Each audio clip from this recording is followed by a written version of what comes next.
हं.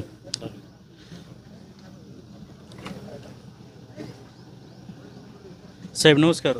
दोन्ही कुटुंबियाची आपण भेट घेतलेली आहे. बोललो मी आता तिथं बोललो मग उपाययोजना काय करणार असं? तिथं बोललो मी सगळं डिटेल बोललो.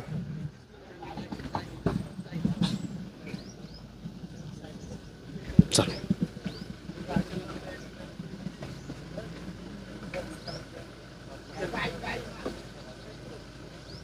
सर आता नाश्त्यासाठी वेट येस चला.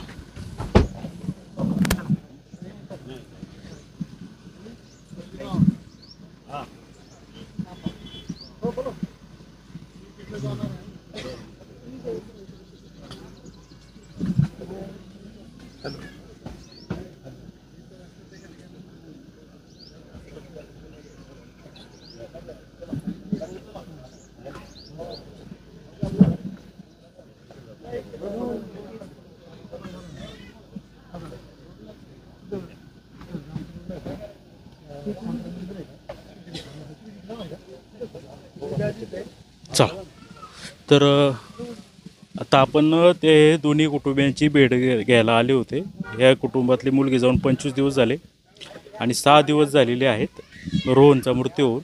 आणि काल उपमुख्यमंत्री आल्याच्यानंतर स्वतः या ठिकाणी दिलीप वळसे पाटील आले होते आणि आम्ही उपाययोजना करतो आहे असं काय आश्वासन वगैरे देत होते. आणि वन कर्मचाऱ्याकडून देखील माहिती घेत होते. घटना कशी घडली थोडक्यात त्यांनी माहिती घेतली. परंतु खूप प्रश्न आपल्याला त्यांना विचारायचे होते. फक्त दोन कुटुंबियांची भेट घेऊन हा काय प्रश्न सॉल्व होणार नाही आहे. आणि आतापर्यंत या उपाययोजना करण्यामध्ये आपण कमी पडलात की काय असे प्रश्न देखील आपण त्यांना विचारणार होतो. परंतु आपण सुरुवातीला जेव्हा त्या रोहन मृत झालेला त्याच्या घरी आले होते त्यावेळी देखील प्रश्न विचारायचा प्रयत्न केला. त्यावेळी त्यांच्या कार्यकर्त्याकडून असं सांगण्यात आलं की नंतर देतो, तिकडे गेल्यावर प्रतिक्रिया देतील. परंतु इथे जेव्हा आलो तर त्यांनी कोणतीही प्रतिक्रिया दिलेली नाही आहे. खरं तर या गोष्टीमध्ये आमदार साहेबांनी मीडियासमोर येऊन जनतेच्या प्रश्नांची उत्तरं देणं गरजेचं आहे. आज 25 दिवसानंतर हे स्वतः या ठिकाणी येत आहेत. 6 दिवसानंतर येत आहेत. कधी येत आहेत तर उपमुख्यमंत्री येऊन गेल्याच्या नंतर. म्हणजे हे नाईलाजाने आले की काय असा प्रश्न निर्माण होतो आहे. काय उपाययोजना केल्यात आजपर्यंत वळसे पाटील साहेबांनी केलं काय असा प्रश्न निर्माण होतो आहे. का एका जर गावामध्ये जर एका महिन्यामध्ये 3 घटना घडत असेल तर यासारखं दुर्दैव कुठलंच नाही. आणि याच्यामध्ये एक प्रामुख्याने एक बाब तुम्हाला सांगावी लागेल. ज्यावेळी आपण रोहन बोंबेंच्या घरी गेलो होतो, वळसे पाटील बोलत होते त्यावेळी विलास बोंबेंनी हात जोडत त्यांच्याकडं विनंती काय केली तर साहेब राजकारण करू नका. साहेब राजकारण ते बोलले मी करतो का राजकारण, तर ते म्हणाले तुमची लोक राजकारण करतायत आणि खरंय ह्या गोष्टीला कुठंतरी वेगळं वातावरण देण्याचं, मी एवढे आणलं मी ते केलं हे दाखवण्याचं काम हे घडतं आहे. परंतु आता ते म्हणतात की 1500 बिबटे वंताराला हलवणार आहे, अमकं करणार आहे तमकं करणार आहे.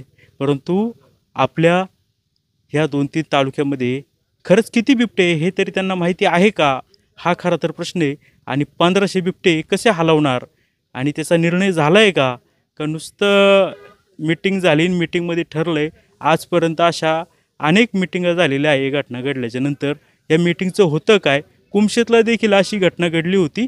त्यावेळी देखील सांगण्यात आलं का इतका कोटी रुपये खर्च करतो आहे, DPCमधून इतके पिंजरे घेतले, अमकं घेतलं तमकं घेतलं. मग हे गेलं कुठं? आता नव्याने परत ऑर्डर देत आहेत. म्हणजे काहीतरी भूलथापा देण्याचं काम तर वन विभागाच्या मार्फत सुरू आहे की काय असा प्रश्न निर्माण होतो आहे.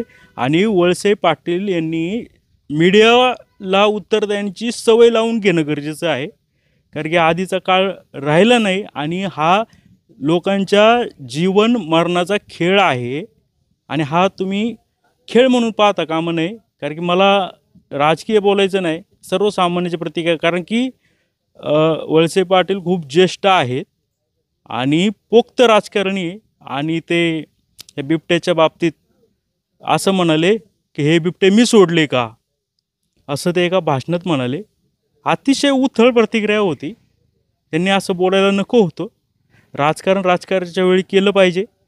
परंतु त्यांनी असं म्हटलं की आंदोलन करून हा प्रश्न सुटतो का, आणि असं आंदोलन करतात जसं काय मीच बिबटे सोडले. तर हे काय वळसे पाटलांच्या विरोधातलं आंदोलन नव्हतं, हे सर्वसामान्य जनतेचं आंदोलन होतं.